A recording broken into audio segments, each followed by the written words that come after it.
Assalamualaikum warahmatullahi wabarakatuh.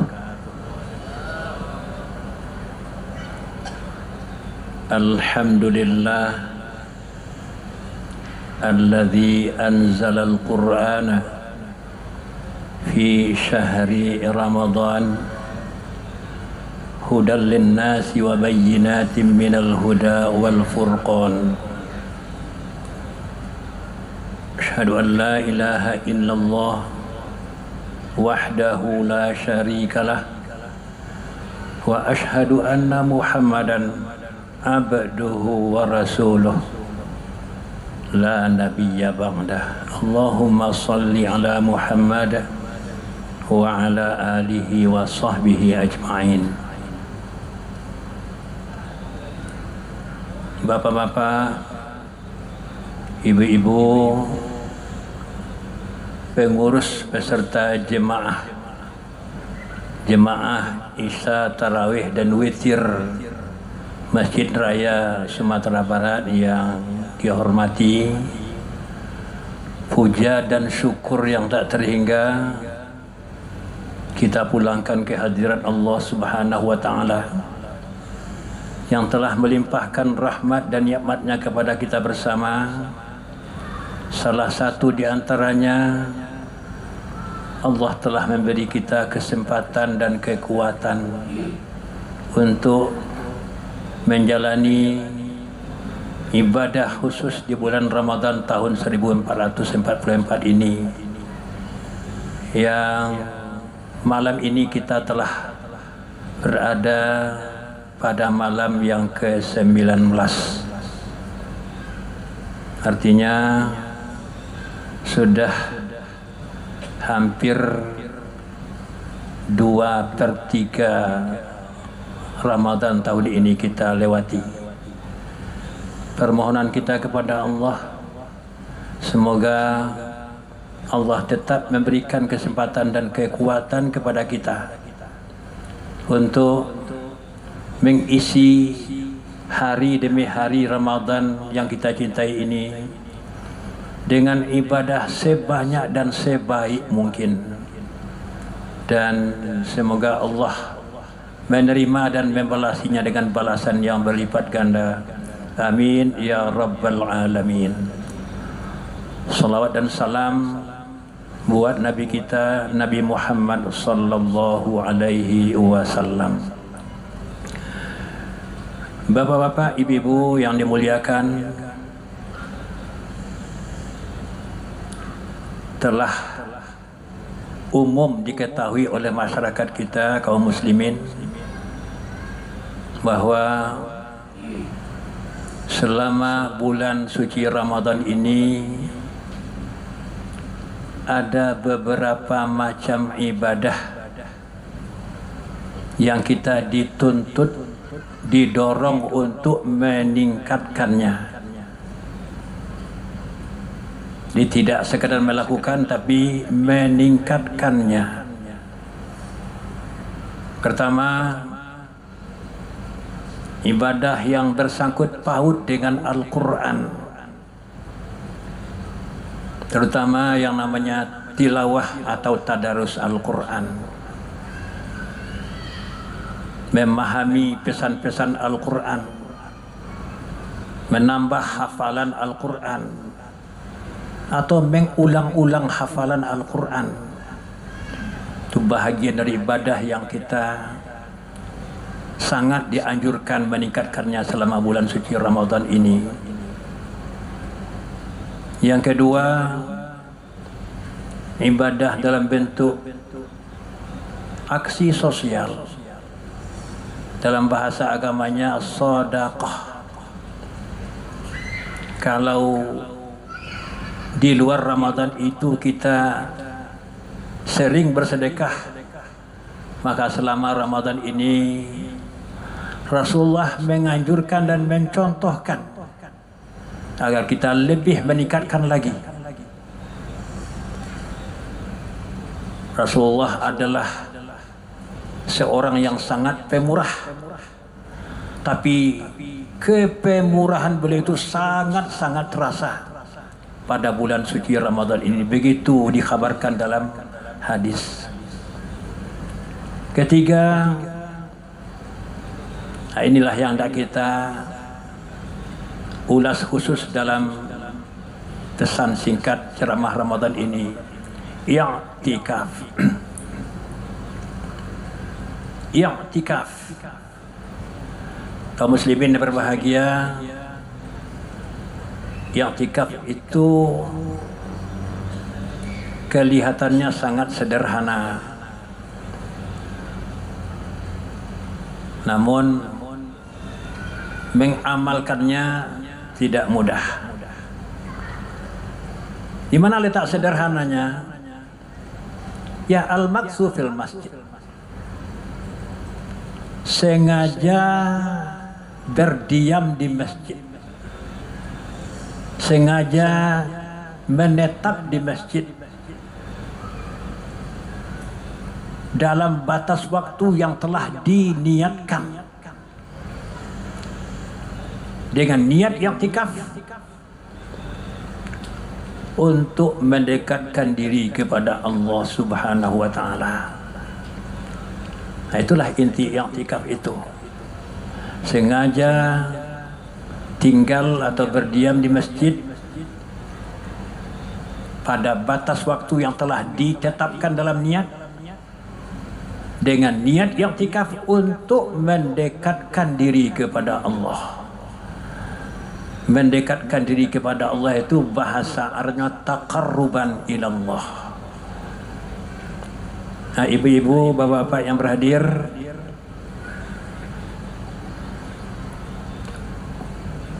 yang membedakan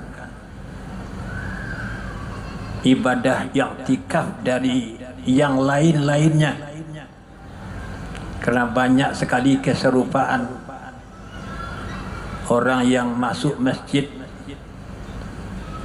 tapi kepentingannya bermacam-macam.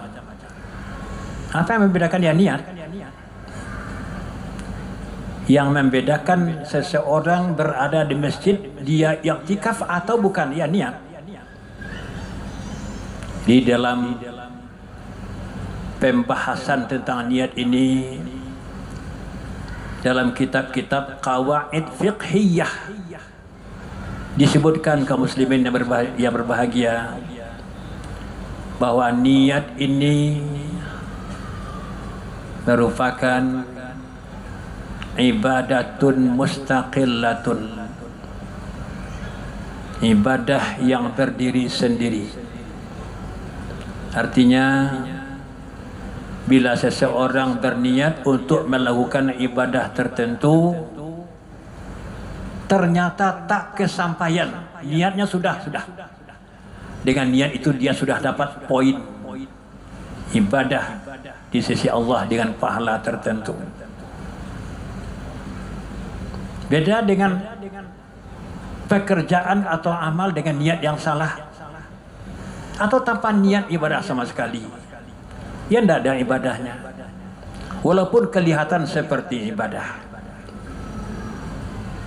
Yang kedua, disebutkan bahwa niat membedakan antara kegiatan adah dengan ibadah. Nah, disinilah nampak ada kegiatan yang biasa dilakukan, dia bisa jadi ibadah, bisa juga tidak, tergantung niat. Misalnya mandi sekedar melepas lelah, tidak ada nilai ibadahnya. Tapi ada orang mandi hari Jumat, niatnya ya mandi hari Jumat, dapat poin ibadah. Mandi hari raya, dapat poin ibadah. Mandi setelah hubungan suami istri, dapat nilai ibadah. Niatnya karena Allah, disyariatkan. Atau mandi untuk membersihkan diri karena agama menyuruh, syariat menyuruh. Innallaha yuhibbut tawwabina wa yuhibbul mutatahhirin. Ada niat karena Allahnya, dapat nilai ibadah. Dua orang sama-sama tidak makan, tidak minum siang hari. Yang satu bisa ibadah, yang satu lagi tidak. Bisa saja terjadi.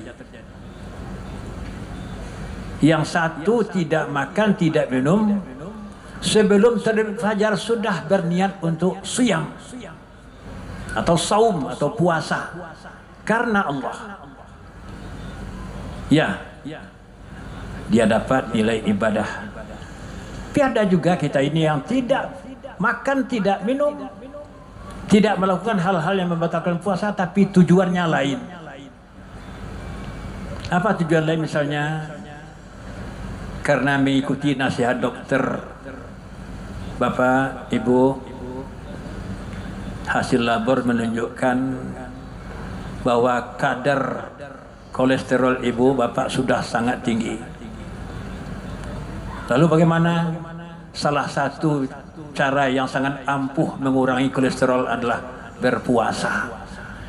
Ya, dia puasa, tapi dia puasa itu semata-mata untuk mengurangi kolesterol. Kalau tidak itu tidak ada. Hanya urusan pahala, urusan kepatuhan tidak ada sama sekali. Dokter ingatkan kalau ibu tidak puasa, ini berbahaya untuk kesehatan ibu. Termasuk juga mengurangi berat badan. Nah, ini beda dari orang yang dari awal berniat puasa, kurang tak kurang kolesterol, kurang tak kurang berat badan, tidak jadi masalah. Kalau sekalian dia beribadah, berkurang kolesterolnya, berkurang alhamdulillah. Tapi seandainya dia tidak dapat dalam urusan kesehatan, dia tidak merasa terlanjur karena merasa telah mengoleksi pahala di sisi Allah Subhanahu wa taala. Demikian juga niat itu membedakan antara satu macam ibadah dengan ibadah lainnya. Ada ibadah serupa, sama persis, yang membedakan hanya niat. Misalnya puasa. Puasa di luar bulan Ramadan. Sama-sama tidak makan, sama-sama tidak minum, tidak melakukan hubungan suami istri, sama-sama menghindari semua yang membatalkan puasa. Tapi yang satu puasanya puasa qadha. Kenapa puasa qadha? Yang membayar hutang puasa yang tertinggal karena uzur pada bulan Ramadan tahun sebelumnya. Bisa terjadi begitu. Yang seorang lagi puasa juga, puasa kifarat karena telah melanggar larangan. Misalnya ya melakukan hubungan suami istri di siang hari bulan Ramadan, atau puasa nazar. Yang membedakan hanya niat. Nah, demikian juga sholat sunat, sama-sama 2 rakaat. Tapi apakah itu tahiyatul masjid? Apakah itu sunat wudu? Dibedakan oleh niat. Yang masuk masjid, yang duduk di masjid juga begitu. Ada yang masuk masjid karena ingin istirahat, mendapatkan kesejukan di dalam masjid. Karena di masjid itu memang suasana nyaman, apalagi pakai AC dengan karpet yang sangat menyenangkan. Kalau itu tujuan masuk masjid, ya tidak ada unsur ibadahnya. Tapi kalau masuk masjid diniatkan i'tikaf karena Allah, jadilah dia ibadah tertentu. Insya Allah mengoleksi pahala di sisi Allah Subhanahu wa taala. Ibu-ibu, bapak yang berhadir, dalam proses i'tikaf ini banyak sekali peluang. Ibadah-ibadah tertentu yang bisa kita muatkan. Misalnya di tengah-tengah ayat puasa terselip pesan doa. Ini bagi saya sangat menarik. Di tengah-tengah ayat puasa, ayat 183, 184, 155 ayat tentang puasa. 187 juga ayat tentang puasa. Lalu terselip ayat, A'udzu billahi minasyaitonir rajim. Wa idza sa'alaka 'ibadi anni fa inni qarib ujibu da'watad da'i idza da'ani falyastajibu li wal yu'minu bi la'allahum yarshudun. Bila hamba-hambaku bertanya kepadamu tentang hal aku, jawablah bahwa aku dekat.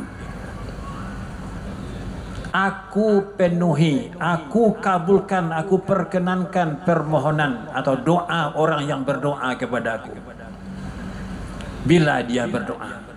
Namun hendak pula lah ia memenuhi perintahku dan beriman kepadaku agar mereka mendapat petunjuk. Nah, inilah ibu-ibu, bapak-bapak yang berhadir selama Ramadan, terutama di saat-saat i'tikaf, ada pesan supaya kita meningkatkan doa kepada Allah Subhanahu wa taala. Apalagi i'tikaf yang dicontohkan oleh Nabi pada al-ashrul awakhir min Ramadan, pada 10 terakhir Ramadan, terkait dengan Lailatul Qadri, terkait dengan malam Qadar. Ada yang bertanya, kapan terjadinya malam Qadar itu? Kalau malamnya, menurut sejumlah informasi dari Nabi, malam-malam ganjil 10 terakhir.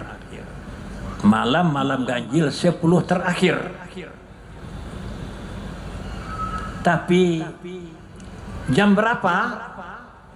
Nah, ini yang perlu kita pahami bersama, bahwa Al-Quran tidak menyebut saat qadar, jam qadar, menit qadar, enggak. Malam qadar. Malam itu bahasa Arabnya bisa lailun, bisa lailatun. Kalau perjalanan Isra, lailan.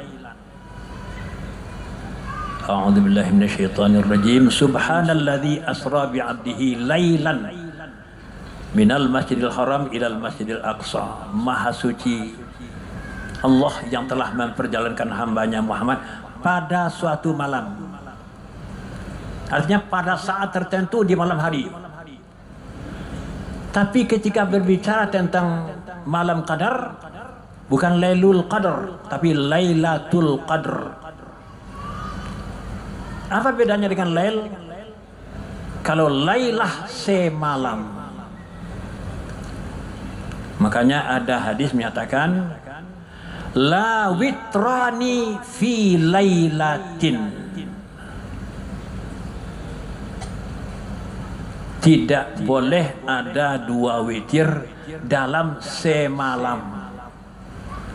Walaupun tidak pakai wahidah, tapi lailah itu sudah mengandung arti semalam. Kalau sudah witir sebelum tidur, bangun tengah malam, kata Abu Bakar di hadapan Rasulullah, di hadapan Umar, aku selama ini biasa witir sebelum tidur. Kalau aku terbangun tengah malam, aku salat syaf'an. Aku salat genap saja. Sesuai dengan pesan Nabi, tidak ada 2 witir dalam semalam. Tapi kata Umar, aku sudah terbiasa selama ini salat witir di akhir salat malam. Dua-duanya dipuji oleh Rasulullah.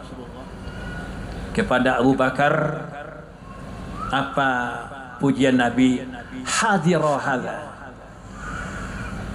Artinya hadira Abu Bakar. Hadira Abu Bakar.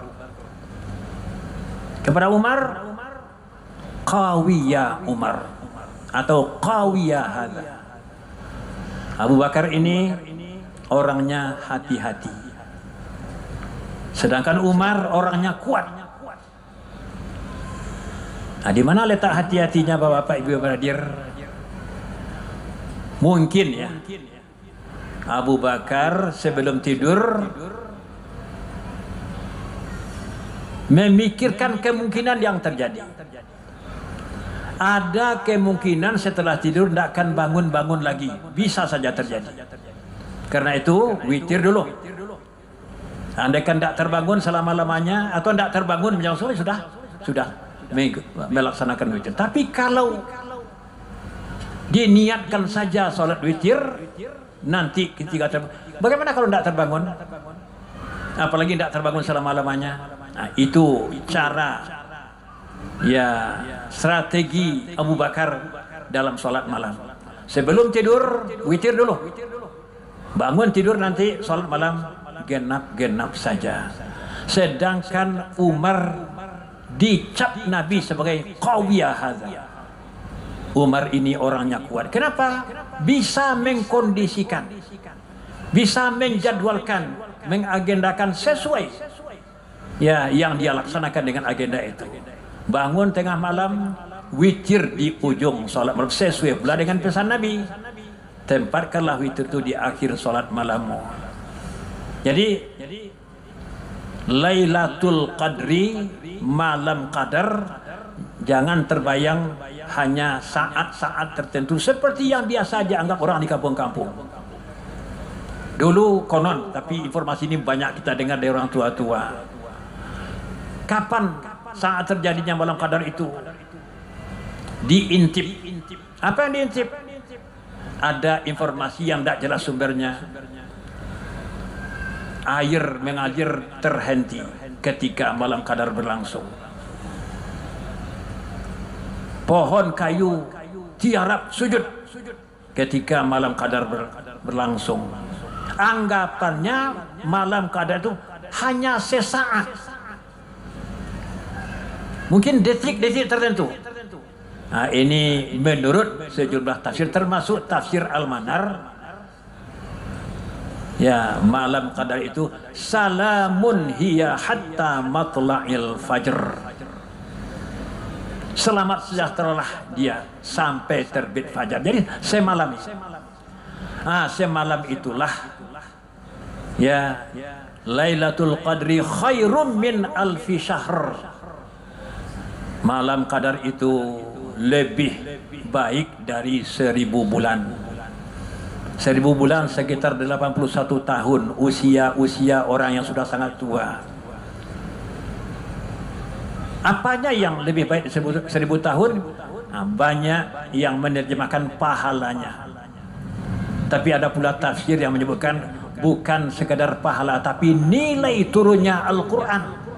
Di malam qadar itu jadi istimewa, jadi hebat, mulia karena turunnya Al-Quran. Turunnya Al-Quran membuat hidup manusia jauh lebih berarti, lebih mulia dibanding dengan hidup 1000 bulan. Nah, inilah ibu-ibu, bapak-bapak yang berada. Tapi memang ibadah-ibadah yang kita lakukan selama kita i'tikaf itu ya, apalagi berjumpa dengan malam qadar, insya Allah akan mendapat tambahan pahala yang lebih dibanding dengan malam-malam lain. Apa saja kegiatan kita? Ada informasi yang kita terima, orang i'tikaf sekadar pindah lalu. Ada kasus masjid-masjid tertentu, orang i'tikaf sekadar pindah tidur dari rumah ke masjid. Tidak pas ya Pak. Kalau i'tikaf itu tidur ya boleh, tapi tentu tidak seperti tidur di rumah. Wa kanu qalilan minal laili ma yahja'un. Tidurnya tidak banyak, lebih banyak berjaga-jaga, berzikir, berdoa, baca Al-Quran, tadarus, bisa diskusi. Artinya terlibat banyak dengan suasana ibadah. Ayat 187 mengingatkan, wala tubashiruhunna wa antum akifuna fil masajid. Kalau kita sudah niatkan i'tikaf pada saat tertentu, malam tertentu, tidak boleh lagi kita melakukan hubungan suami istri, walaupun itu malam hari. Termasuk juga aktivitas-aktivitas yang memang tidak ada kaitannya dengan ibadah. Sedang kita asyik i'tikaf taqarrub ilallah, datang suara dari luar mengingatkan malam ini sinetron sangat bagus, saya bisa TV. Atau kita lihat ada teman pulang dari Jakarta, nampak di luar masjid, kita sedang i'tikaf, pergi pula kedua ngobrol, rusaklah i'tikaf kita. Kita boleh keluar masjid hanya untuk hal-hal yang sangat mendesak, yang tak bisa dihindari sebagai manusia. Pergi ke toilet, pergi buang air besar, buang air kecil, pergi sahur, itu tidak bisa dihindari. Tapi yang lain-lain, ngobrol-ngobrol, tidak tahu, nonton drama segala macam, itu dihindari. Apalagi yang namanya kegiatan suami istri. Mudah-mudahan bisa kita laksanakan selama bulan suci Ramadan ini. Kita cari saat yang tepat. Kalau mencontoh sunnah Nabi, 10 hari terakhir. Ya, kapan jatuhnya malam ganjil? Ini juga berpeluang ikhtilaf. Kalau sudah diisi ke-10-annya, tentu ya ganjil tak ganjil akan kita alami. Tapi kalau kita pilih-pilih, ada kemungkinan tidak cocok, bisa kecolongan juga. Namun demikian, i'tikaf yang sudah kita lakukan tetap bernilai ibadah khusus di sisi Allah Subhanahu wa taala. Banyak maaf, alhamdulillah. Assalamualaikum warahmatullahi wabarakatuh.